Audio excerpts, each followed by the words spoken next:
Have you ever wanted to visit somewhere so remote, so vast, and yet so awe-inspiring? Then you should consider visiting Canada, a country for everyone's desires.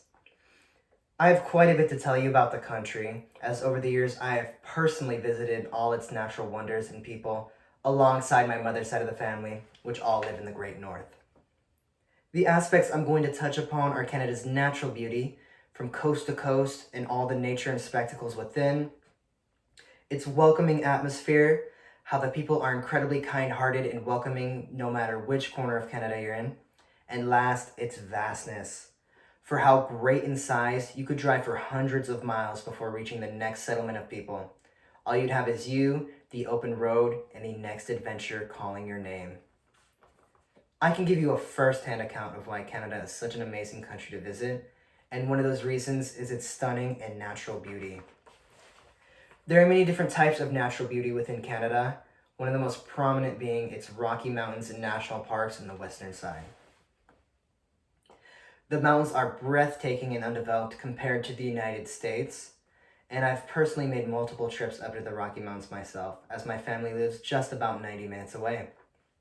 On my most recent trip though, unfortunately there were quite a bit of wildfires going on throughout the country, which left a very hazy smoke all throughout. Yet despite this, I was able to see past and take in all the natural beauty around me.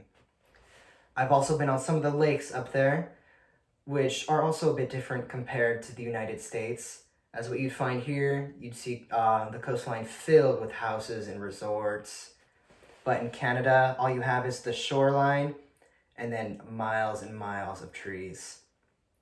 There also are rivers filled with glacier water, which give them an indistinguishable blue tint, seen unlike anywhere else. Also on the West Coast, there are different types of cities, such as the beautiful city of Vancouver. To give you a feel of what it's like, it's basically San Francisco without the homeless people and trash. It's very nice and tidy and clean. There's also Vancouver Island, which has a mix of wildlife and urban sprawl.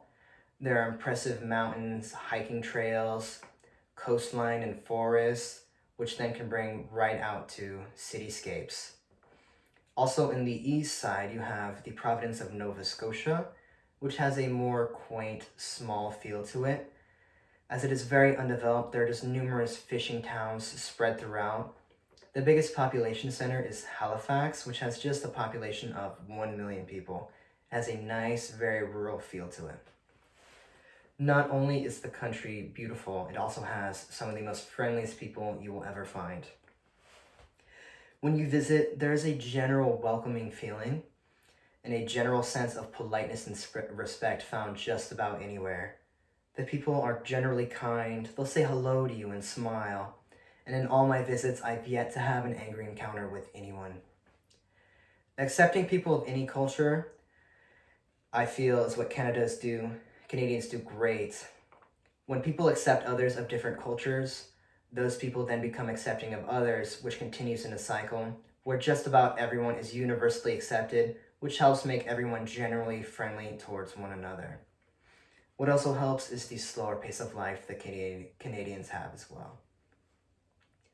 Finally, you can find joy through the wide spaces and empty vastness of the country as well. The entire population of Canada is only half of California. To put it into reference, one of the biggest provinces, Alberta, the top 4 cities in population go from Calgary and Edmonton with just over 1 million people. Then the next two are Red Deer and Lethbridge with just under 100,000 people. You could drive for miles and miles without reaching anyone, all only having yourself in the road. Needless to say, Canada has a lot to offer any kind of traveler. From the rural to the city and all the people within. It has just about everything. So I urge you to go out and visit all that Canada has to offer. Thank you.